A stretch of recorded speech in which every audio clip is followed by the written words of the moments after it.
Good evening and welcome. I'm Russ Spencer, evening anchor for Fox 5 in Atlanta, and you are watching the Atlanta Press Club Loudermilk Young debate series. We are broadcasting from the studio of Georgia Public Broadcasting in Atlanta, and we welcome viewers from across the state and the country. This is the runoff debate for U.S. Senate to fill the seat currently held by Georgia Senator Kelly Loeffler.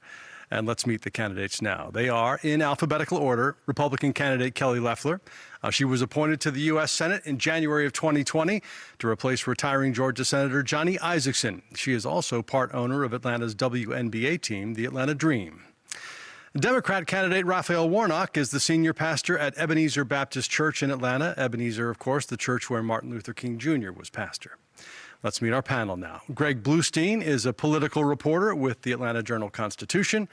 And Lisa Ram is host and senior producer of NPR's Morning Edition on WABE Radio in Atlanta. Now let's get started. The topics were not shared with the candidates in advance. The debate will be divided into 3 rounds. And in each round, candidates will have 60 seconds to answer questions and 30 seconds for a rebuttal. And as moderator, I will determine when a rebuttal is appropriate. In the first round, candidates will be asked 2 questions each. And Greg, you get the first question to Senator Loeffler. Senator Loeffler, thanks for joining us. President Trump opened his election rally last night by falsely claiming he won Georgia. He didn't. According to certified state election results, he lost the state by about 12,000 votes. Do you stand by his narrative that the election was rigged, and do you support his demand that Governor Kemp to call a special session to seek to overturn those results? Well, first, I want to thank the Atlanta Press Club for hosting this important debate. And look, it's vitally important that Georgians trust our election process, and the president has every right to every legal recourse, and that's what's taking place. But I've called for investigations, and now there's 250 investigations open here in Georgia. But the president was also clear that Georgians need to come out and vote for David Perdue and myself because of what's at stake in this election. You know, Chuck Schumer said, now we take Georgia, then we change America. We all know what that change would be. They've been very clear. They want to raise taxes on hardworking Georgians. They want to defund the police. They want to open our borders. They want to implement the Green New Deal. I'm fighting for every single Georgian to live the American dream that I was blessed to live.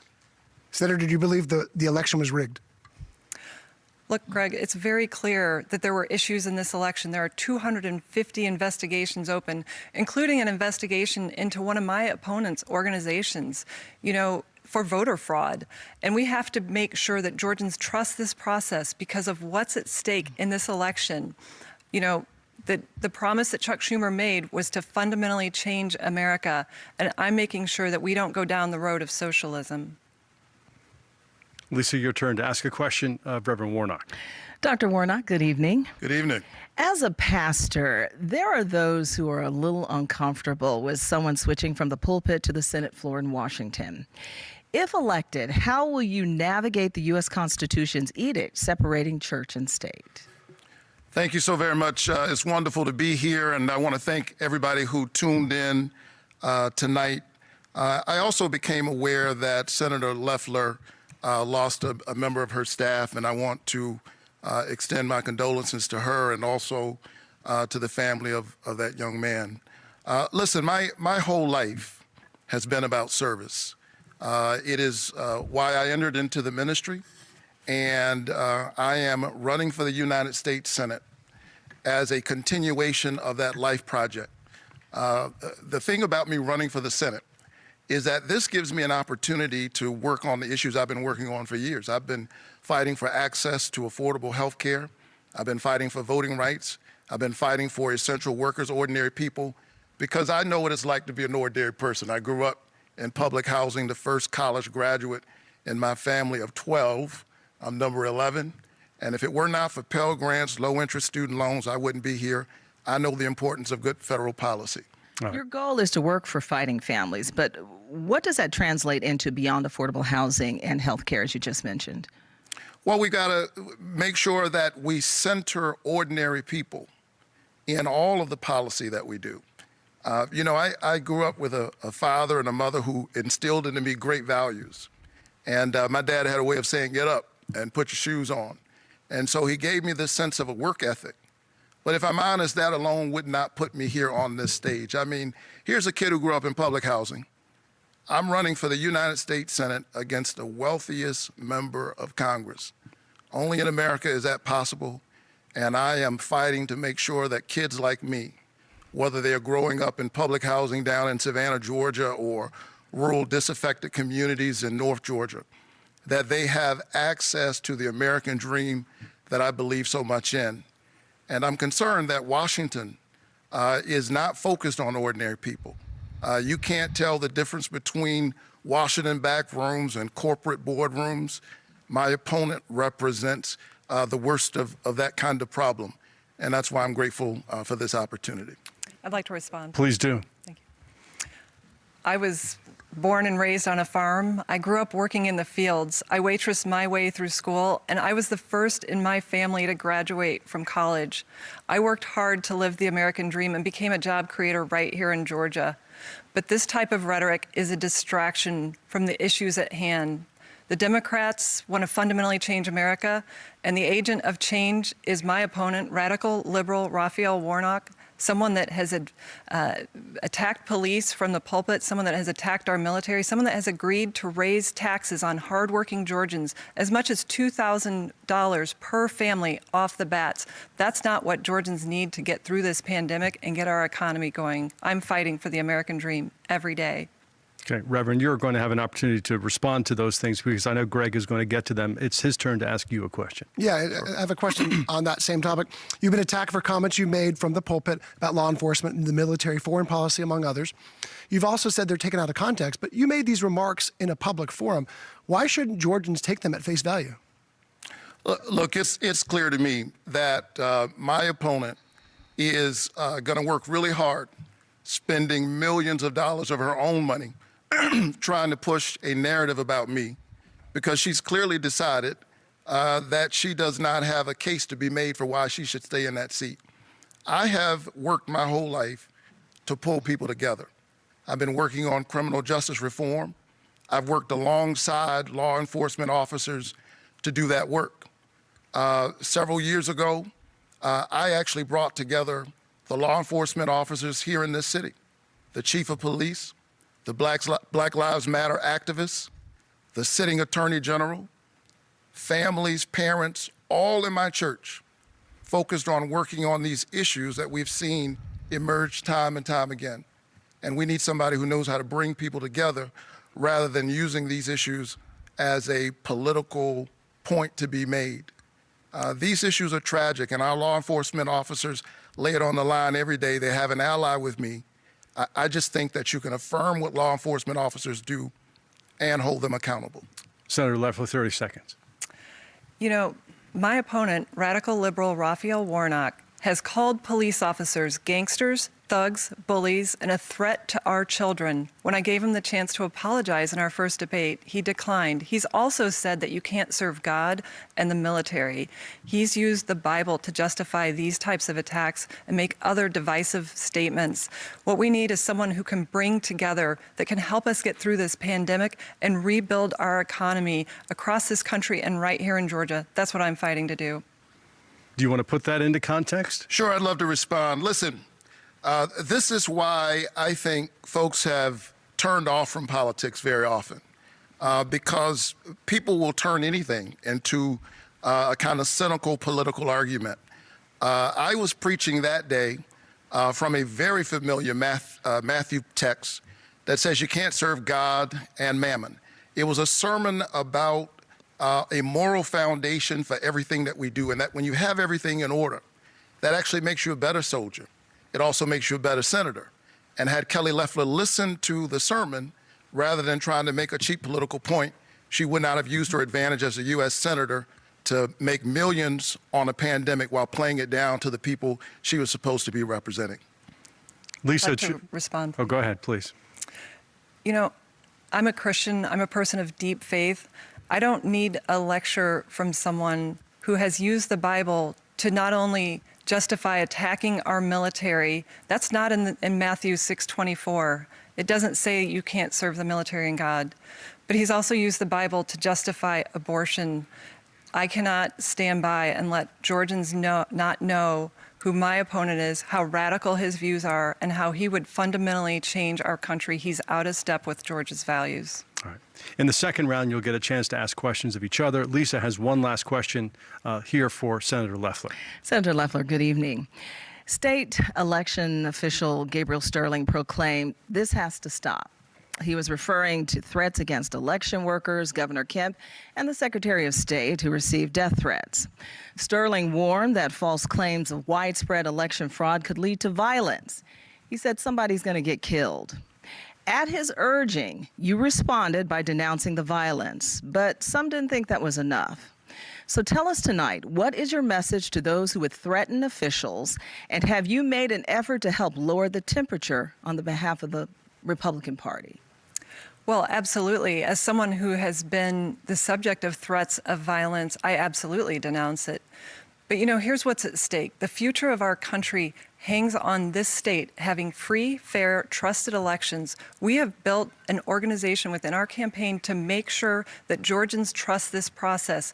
And President Trump has encouraged Georgians to get out and vote because the future of the country is at stake on January 5th. We need folks to trust the process because that's what makes our democracy possible right here. We've got to get to the bottom of these investigations that have started too late. There's 250 investigations, including into Raphael Warnock's voter registration organization for the second time for trying to register voters in New York. That doesn't represent the voice of Georgia. I'm going to fight to make sure that we hold officials accountable for carrying out free, fair, trusted elections that are accurate. Reverend, I want to ask you about this election. Much has been made of President Trump's refusal to concede, but 2 years ago, Stacey Abrams refused to concede the governor's race, saying that there was voter suppression. Do you think there was voter suppression 2 years ago? And do you think this election has been fair?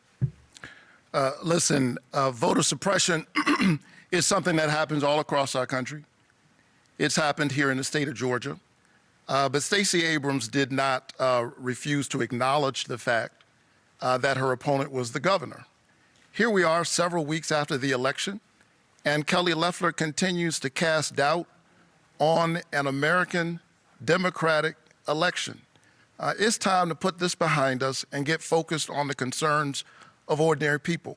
While she's playing political games, trying to represent somebody who doesn't live in Georgia, Georgians are wondering when are they going to get some COVID-19 relief. They're wondering who is going to put small businesses in front of the large corporate giants. And they're wondering when are we going to call the people, give the people we call essential workers an essential wage. I want to go to the United States Senate to stand up for ordinary people. And when politicians aren't satisfied with the voters, they try to pick their voters. And that's what's going on right now. May I respond? Please. Radical liberal Raphael Warnock has partnered with Stacey Abrams in these voter suppression conspiracies when, in fact, we have record turnout in our state year after year. And, it's unfortunate that the focus is on a debate about who won the election when this process is still playing out. And President Trump has every right to every legal recourse. But we also have to make sure that Georgians know that we have a process that works, that their vote is counted, and that no illegal votes are counted.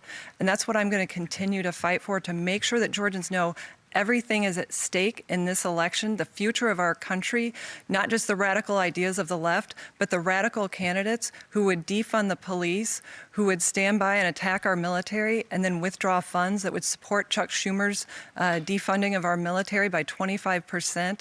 And I'm going to continue to make sure that we come back from this virus strong. I'm the only candidate qualified to help rebuild our economy and get past this pandemic. All right. We want to get to the point where you can ask each other questions. That does conclude the first portion of this debate. For people just tuning in, you're watching the runoff debate for one of Georgia's 2 U.S. Senate seats. We move now to the second round, where the candidates will ask each other a question. Candidates have 30 seconds to ask a question, 30 seconds to respond to their opponent's answer. Reverend Warnock, you get the first question to Senator Loeffler. Thank you so much. Senator Loeffler, when you received the private briefing regarding the coronavirus pandemic, you dumped millions of dollars of stock in order to protect your own investments. And then weeks later, when there came an opportunity to give ordinary Georgians an extra $600 of relief. You said you saw no need and called it counterproductive. Why do you think it's counterproductive to help ordinary Georgians in the middle of a pandemic? Well, thank you for that question, because I've been completely exonerated. Those are lies perpetrated by the left-wing media and Democrats to distract from their radical agenda. Since I got to the Senate, I've worked hard to deliver relief to Georgians during this pandemic, and I'm continuing to do that. But look what Democrats have done. They have stood for stonewalling relief that I voted for twice in the Senate, to deliver relief to families, to farmers, to schools and hospitals. They're playing politics. That's what they're using their lies to cover up. The fact that they don't have a positive agenda to lift Georgians up. They want to defund the police, raise your taxes, implement the Green New Deal that would crush jobs and opportunity. And what I'm working on is making sure that we can get the economy going again, that we can drive forward after this pandemic. And I've been working side by side for my colleagues to make sure that we get that done, and we have delivered results. $47 billion that I brought here to Georgia saved 1.5 million jobs at small businesses. Reverend, you have 30 seconds to respond if you'd like. Listen, I do not want to defund the police, and Kelly Loeffler knows it. But she keeps saying this because she wants to distract from her own record. The truth of the matter is, were it left up to her, Georgians would not have received the $600 of expanded unemployment insurance. And they haven't seen any relief in months. And she hasn't done anything. She's done nothing to provide relief for ordinary people, the folks I'm seeing all across this state who are in pain in the middle of this pandemic. Senator Loeffler, it's your turn to ask a question of Reverend Warnock. Reverend Warnock, in your writings and your teachings, you've repeatedly praised Marxism and the redistribution of income. Can you here and now, for all Georgians, renounce socialism and Marxism? Listen, I believe in our free enterprise system. And my dad was a small business owner.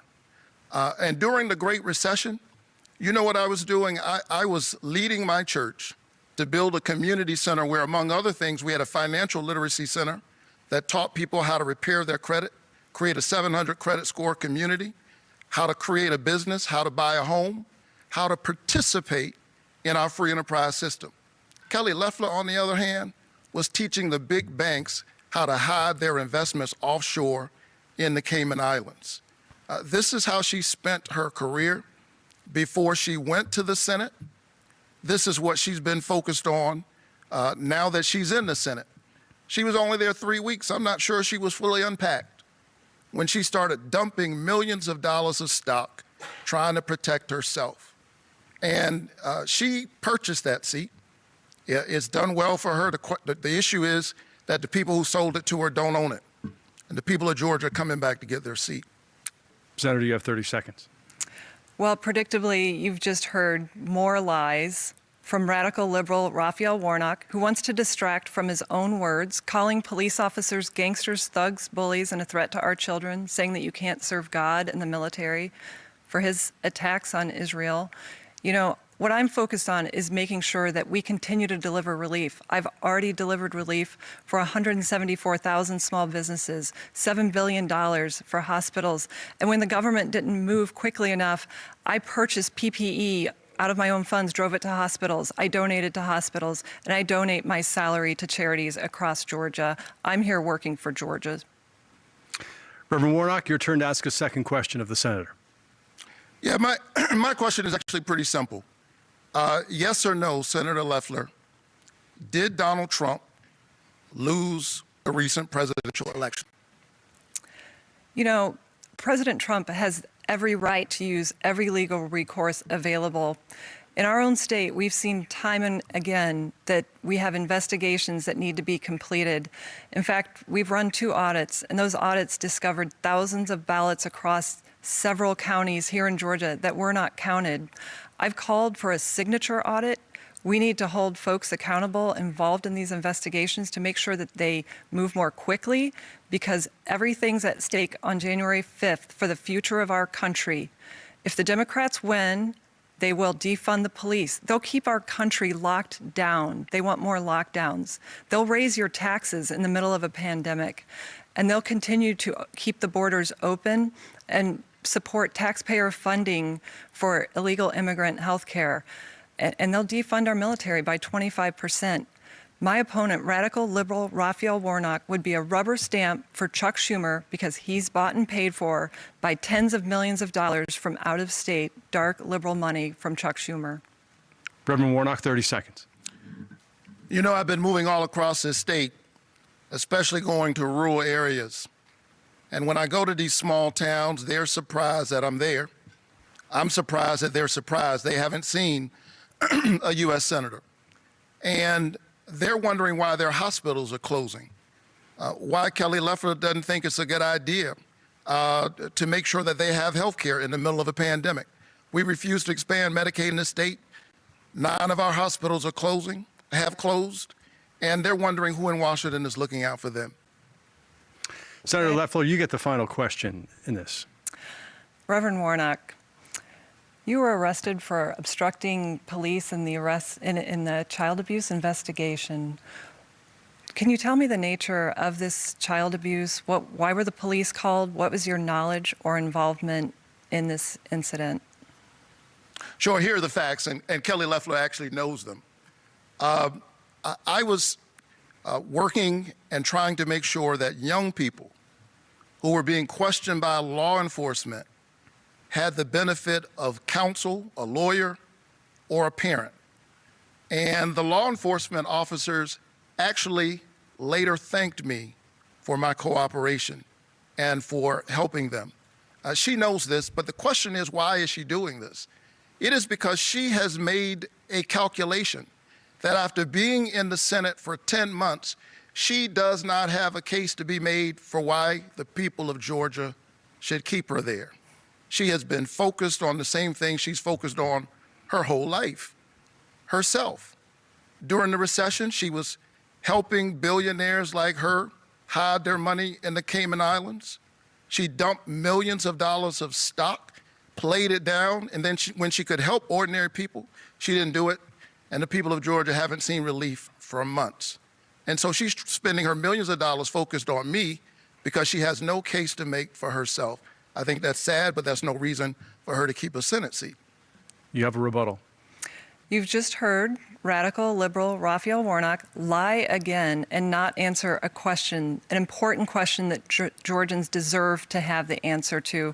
Unfortunately, this is consistent with his track record of disrespecting law enforcement. Anyone in Georgia can read the police report as to what happened in this child abuse investigation at his church camp. You know, Georgians deserve answers, but they also deserve someone who respects our men and women of law enforcement. You know, he did call police officers gangsters and thugs.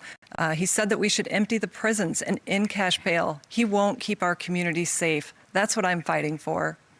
Senator, thank you. That does conclude our second round. Again, if you're just joining us, this is the runoff debate between candidates for the U.S. Senate seat to fill the Georgia seat that's currently held by Senator Loeffler. We turn back now to the panel to ask questions until we run out of time. As moderator, actually, I'm going to take the privilege of asking a question to the two of you to start this round. Reverend, I'll begin with you. Sure. I'm interested in the number that you're comfortable with when it comes to coronavirus relief. Senate Majority Leader McConnell seems to favor something like $500 billion. The moderates are talking about $908. 2 months ago, the White House suggested $1.8 trillion, and the Democrats wanted more. How much is required by this moment? Well, the problem is for months we haven't seen any relief. And we can talk about the numbers. That would be an important part of the conversation. But when we saw relief, we saw the Shake Shacks of the world and Ruth's Chris and the LA Lakers at the front of the line and small businesses at the back of the line. Our frontline workers, our teachers, our police officers, our health professionals need PPE. Our workers need relief. And we need to begin even now, I think, thinking beyond how we survive this pandemic and begin to think about how we survive on the other end of the pandemic. While we're providing relief, I think it's time for us to start thinking about an infrastructure program here in this country that will repair our roads and our bridges, begin to build green energy and green energy jobs, provide jobs with a livable wage, and position our economy to lead into the future. Can you give me a number? Look, I think that we should at least make sure that whatever we do, workers are at the center of that relief. All right. Senator Loeffler, you're in a position to vote on this very soon, perhaps. Janet Yellen has said the country can afford to borrow this money now to get people through this crisis until we're all vaccinated, and that if we don't spend it now, it's going to cost us more in terms of job destruction. Do you agree with that, and what would your number be? What could you live with?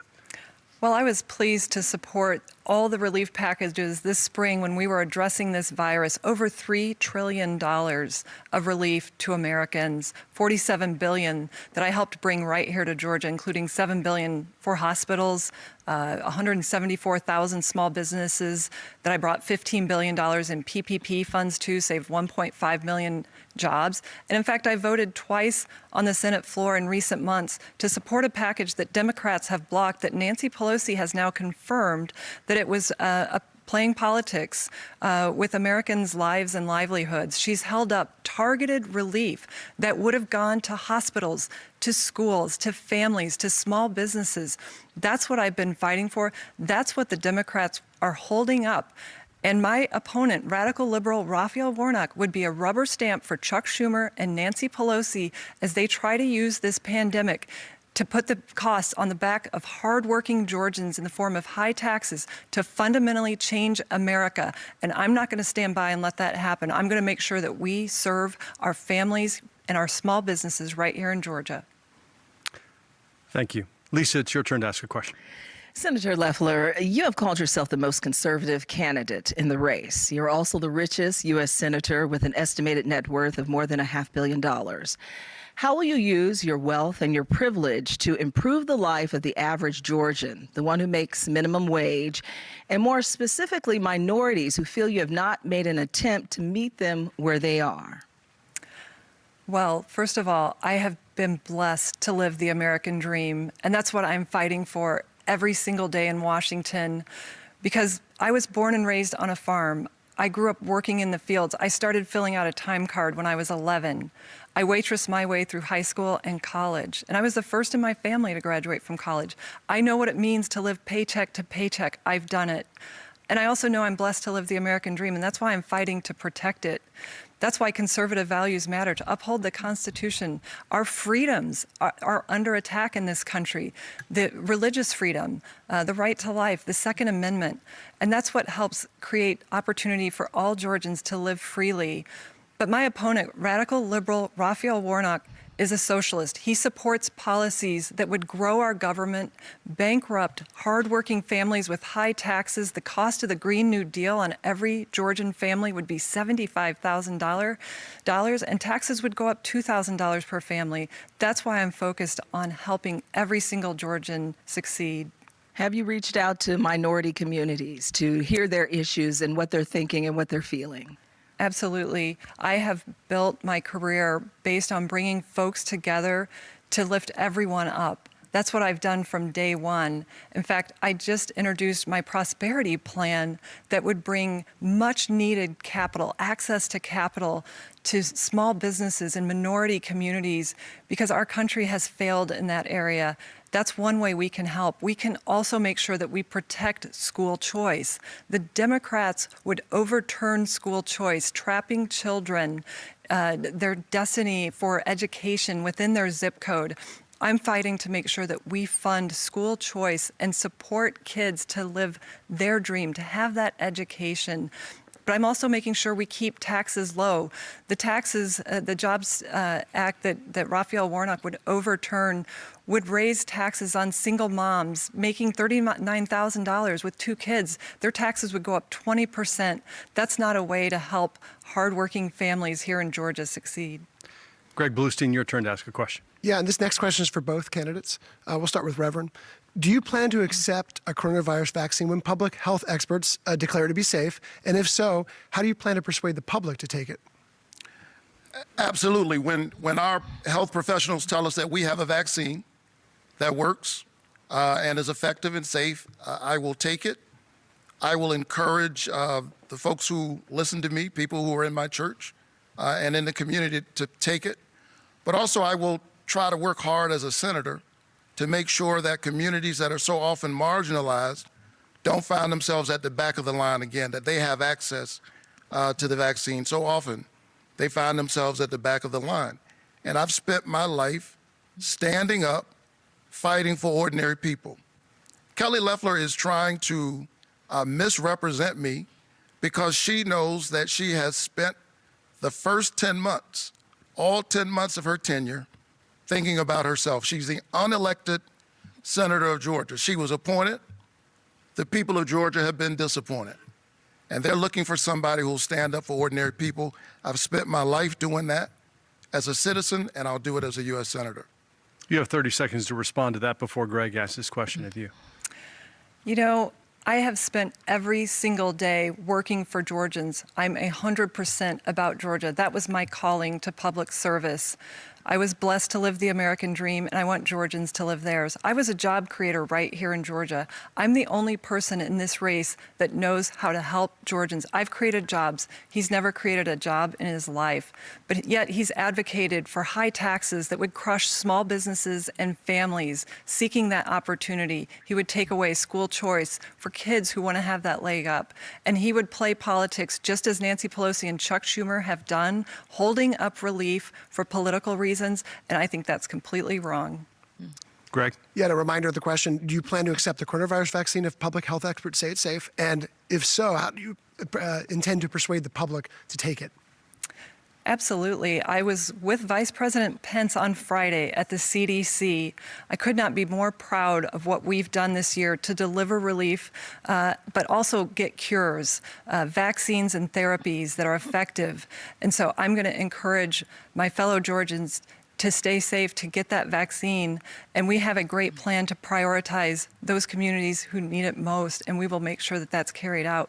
But my opponent will continue to play politics with the pandemic, telling lies and trying to achieve political objectives that would try to radically change our country at a moment of a pandemic. I'm going to continue to fight for every single Georgian to have the freedoms and the opportunities that they deserve and not be crushed by big government that would have government-mandated health care, that would provide free health care for illegal immigrants, that would raise their taxes to pay for government health care, and that would bankrupt Medicare. I'm making sure that Georgians have the resources they need while we keep our taxes and our government low and small. Lisa, it's your turn to ask a question. Dr. Warnock, Katina Strabalakis is an Atlanta business owner who had to close her doors because she was unable to pay thousands in back rent due to the pandemic. President-elect Joe Biden considers it a top priority to get a generous stimulus package through Congress, and you have said you support that. But if you were to speak to Katina, what would you ensure her that you would do in Washington to help her and other business owners get the help that they need? Well, my dad was a small business owner, and so I understand the struggle that small business owners have. And I spent time in my church creating a financial literacy center that helps people to get started. And so I think a good sign of what someone will do in office is what they were doing before they ever went into office. And I've spent my whole career standing up for ordinary people, trying to, in fact, we had a job center in my church, contrary to what Senator Loeffler is trying to suggest. And I have stood up for ordinary workers time and time again. You know, during this pandemic, we call people essential workers. We ought to pay them an essential wage. And we ought to provide small business owners like her the assistance and the support that they need. Kelly Loeffler's out of touch. She's thinking about people who are like her. And I'm okay with the fact that she wants to make money. I just think you shouldn't use the people's seat to enrich yourself. You ought to use the people's seat to represent the people. I'd like to respond. Please do. Look, these are more lies from radical liberal Raphael Warnock, someone that has invited Fidel Castro, a murderous dictator, into his own church, someone that has celebrated anti-American, anti-Semite Jeremiah Wright. You know, he has also said that police officers are gangsters and thugs and refused to apologize for it. He said that you can't serve God and the military. He has actually made sure that we know who he is in his own words. Those aren't my words. I'm working hard to serve Georgians. I've served thousands of Georgians, and I'm so proud to represent this state and help Georgians through this challenging time. Well, Reverend, as I understand it, you were a young man in that church in New York. Would you like to respond to the suggestion that you invited him?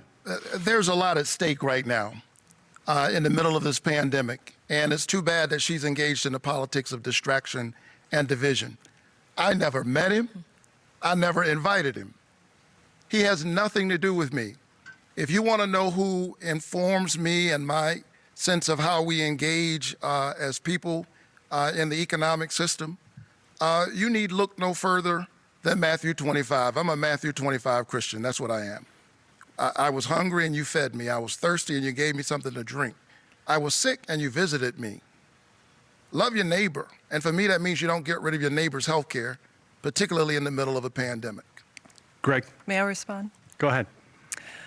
Look, I'm not going to be lectured by someone that uses the Bible to justify abortion, to attack our men and women in the military. You know, what's happening here is someone who will not own up to their own record of division. He has called on Americans to repent for their worship of whiteness.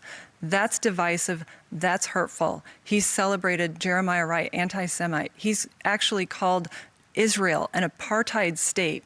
That is wrong for America, and I'm going to continue to make sure Georgians understand that that is him in his own words. Reverend, please respond to the abortion issue in particular. Well, listen, I have a profound reverence for life and an abiding respect for choice. The question is, whose decision is it? And I happen to think that a patient's room is too small a place for a woman, her doctor, and the U.S. government. I think that's too many people in the room. But those who are concerned about life, and I certainly am, ought to be focused on the incredibly high rates of infant mortality and maternal mortality in our country when compared to other developed nations. That's something the government could work on, and I've been working on it my entire career. Greg Bluestein. Senator, President Trump has attacked your closest political ally, Governor Kemp, as hapless. He said he was ashamed to support him. He even invited one of your former rivals to run against him in 2022. Was the president wrong to say that about the governor? And are you concerned his comments could alienate some Republicans in Georgia ahead of the runoffs? Well, the president has the right to pursue every legal recourse to make sure that this was a free and fair election in Georgia. And we know that these audits have turned up thousands of votes that were initially uncounted. And I've called for a signature audit. And the buck stops with the Secretary of State. He has to run an election that Georgians trust, because everything's at stake on January 5th, the future of the country. We can take the path of supporting the American dream, of standing the economy back up and getting through this virus together, or we can take the path of socialism that radical liberal Raphael Warnock wants to bring to our country, increasing our taxes, taking away the private insurance that you get at your jobs and replacing it with government-run health care, you know, turning your doctor's office into the DMV. He would open our borders, grant amnesty, give free health care to illegal immigrants. None of that will help us solve this pandemic and get the economy back on its feet and get kids back in school. And I'm not going to stand by and be lectured by someone that has not done anything for Americans during this pandemic. But was the president wrong when he called those governors those remarks? Look, I appreciate the president's support of me, and I appreciate the governor's support of me. They both understand what's at stake in this election. That's why they're encouraging Georgians to get out and vote for David Perdue and myself, because we're fighting for Georgians every single day. We're using our private sector experience to make sure that Georgians get back to work and school and church, while the Democrats play politics, hold up relief, and try to keep our country locked down. That's just wrong. Lisa? Senator Loeffler, expounding on that last question, again, President Trump criticized your governor, Governor Brian Kemp. Governor Kemp appointed you to the Senate. You've criticized the election process as well. So tonight, can you tell us where your loyalty lies as you vie to represent the state of Georgia? Is it with Governor Kemp or President Trump? Lisa, my loyalties are with Georgia. I had a calling to public service to serve the people of Georgia. Look, I have lived the American dream. I want to make sure every Georgian can do that.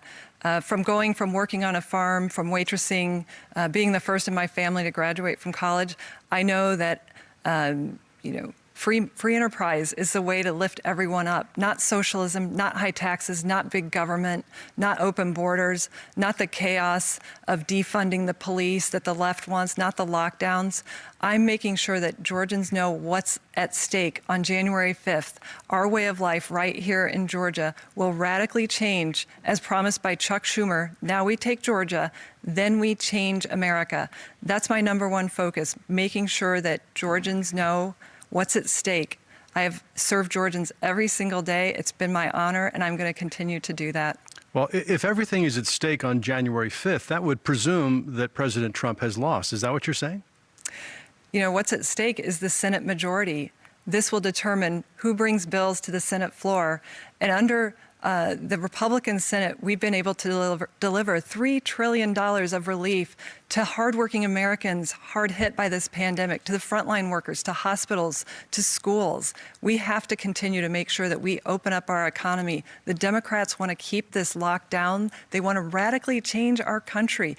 And their agent of change is radical liberal Raphael Warnock, someone that has said to reimagine police, that is endorsed by organizations whose number one goal is to defund the police. We know the direction the country would take, and we're going to continue to make sure that Georgians understand that our very way of life here in Georgia and across the country is under attack by the left. Well, not to belabor the point, but all those things that you're warning about would not be happening, presumably, with President Trump as president. So it almost sounds as though you're conceding that that part of it has been settled, and now it's important for the Republicans to keep the majority in the Senate to have a divided government. Well, I saw firsthand that the Senate is the shock absorber in this country. And I saw that firsthand when I got to Washington and the impeachment trial started. I saw the Russia hoax and how that distracted us from addressing this virus. The Democrats have played nothing but politics since day one. They've never accepted that President Trump was president. They were distracted from serving Americans. They were distracted during the pandemic, and now they've used the pandemic to try to fundamentally change this country and put the cost of big government on the back of hardworking Georgians. That's why I'm fighting to make sure that the Republican majority is retained in the Senate, because we are the shock absorber for common sense policies that bring Americans together, that lift everyone up, that provides for great educational choices for kids, that stops the radical agenda of the abortion on demand that Democrats want, that attacks our Second Amendment rights. They want to take away our guns. They want to tax guns, and they want to fundamentally change America. And radical liberal Raphael Warnock is their agent of change. Greg Bluestein, time for your question. Yeah, Reverend Warnock, if Democrats do win control of the U.S. Senate, there'll be pressure to increase the size of the U.S. Supreme Court. Would you support adding more justices to the Supreme Court to offset President Trump's recent appointments? And do you think there need to be term limits for justices on the bench? I want to point out that Kelly Loeffler actually voted to defund the police. She voted against the COPS program. She was one of only 10 United States senators who did. I don't think we should defund the police, but we certainly do need criminal justice reform. We need to make sure that we have an independent review process when civilians die at the hands of police. We need to make sure that police and officers and departments that have a pattern of misconduct are held accountable. We can do that and celebrate police at the same time. And as I move all across the state, Greg, people aren't asking me about the courts and whether we should expand the courts. I know that's an interesting question for people inside the Beltway to discuss, but they're wondering when in the world are they going to get some COVID-19 relief? They haven't gotten any from Kelly Loeffler in months. And when she had a chance to stand up for ordinary people, she thought $600 was too much. Meanwhile, she was busy dumping millions of dollars of stock, profiting from a pandemic. Who does that? But it will impact people on the ground. So I am wondering if you can answer the question, do you support expanding the Supreme Court? I'm really not focused on it. And I think that too often the politics in Washington has been about the politicians. I'm a pastor, and so when I think about these issues, I think about the people that I've had to stand with in the critical care units while their loved one was dying or between life and death. And not only are they concerned about the sickness, they're wondering how in the world are they going to pay for it. If Kelly Loeffler has her way, 1.8 million Georgians with pre-existing conditions, that means people with hypertension, people with diabetes, folks who've had a stroke, cancer, people who are recovering from COVID, would not be able to get health care. I think that's morally wrong. And it's my faith that actually informs that. She can't explain why she wants to take away people's health care. She knows that that junk health care plan that she rolled out has a loophole in it big enough to drive a Mack truck through. She can't explain that, and so she's trying to misrepresent my record. But the people of Georgia understand. They understand the truth. Senator, 30 seconds, please. Yes. Look, you've just heard radical liberal Raphael Warnock lie about my record. I've never voted to defund the police. In fact, I've voted to support more funding that the Democrats, of course, blocked. But he also is distracting from the fact that he would pack the Supreme Court. That's outrageous. Justice Ginsburg herself said 9 justices is the right number. He would pack the court with radical justices that would legislate from the bench to fundamentally override the Constitution and our laws in this country. And Georgians need to know that is wrong for Georgia and our country. Would you like 30 seconds to respond? Well, I believe in the Constitution. This is the greatest system on the planet. And our country is the only country where my story is even possible. I believe in our norms. I believe in the separation of powers. And I believe in the nonviolent, unchaotic transition of power. Kelly Loeffler ought to stand with the people of Georgia. The 4 greatest words ever spoken in a democracy are the people have spoken. The people have spoken on the presidential election, and they're waiting on their senator to be focused on them, not the person in the White House. Lisa Ram. Senator Loeffler, given all the police violence we've seen against African Americans, consider this.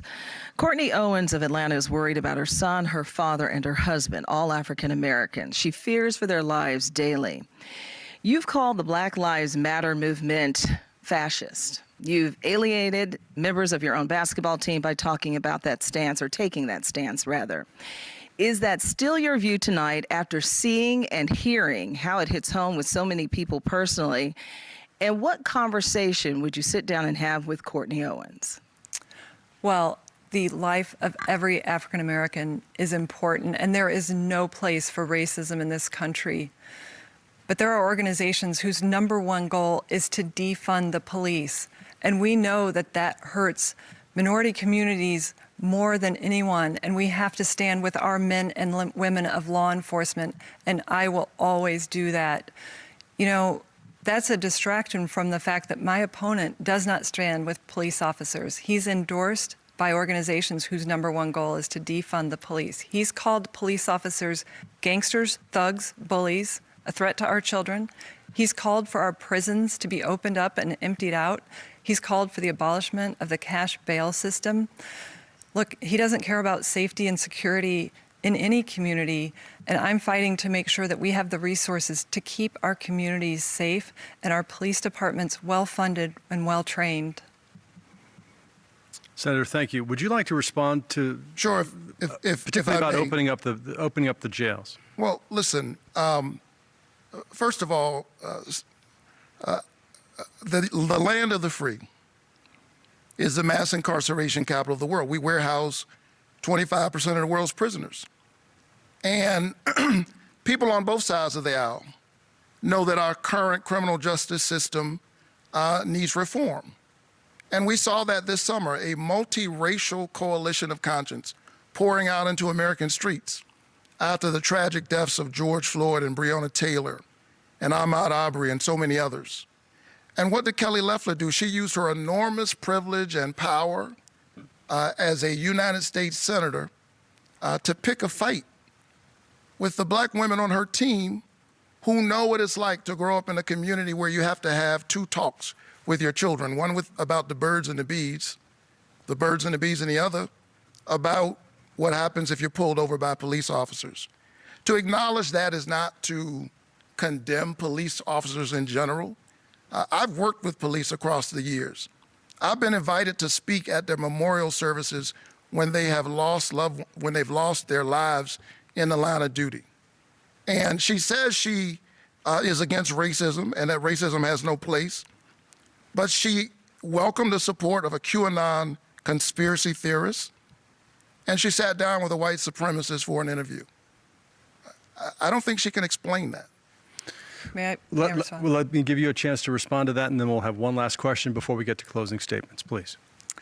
Well, that's incredibly sad, these comments that he's made. I mean, first of all, there's not a racist bone in my body. I have worked to bring communities together my entire life. But this is really terrible coming from someone who has divided people continually. He's called on Americans to repent for their worship of whiteness. He's called Israel an apartheid state and said that we should end military assistance. He's compared Israelis defending themselves against Palestinians. He's compared them to birds of prey.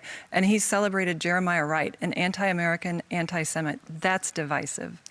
Greg Bluestein, one last question. Senator, should members of Congress be barred from trading stocks?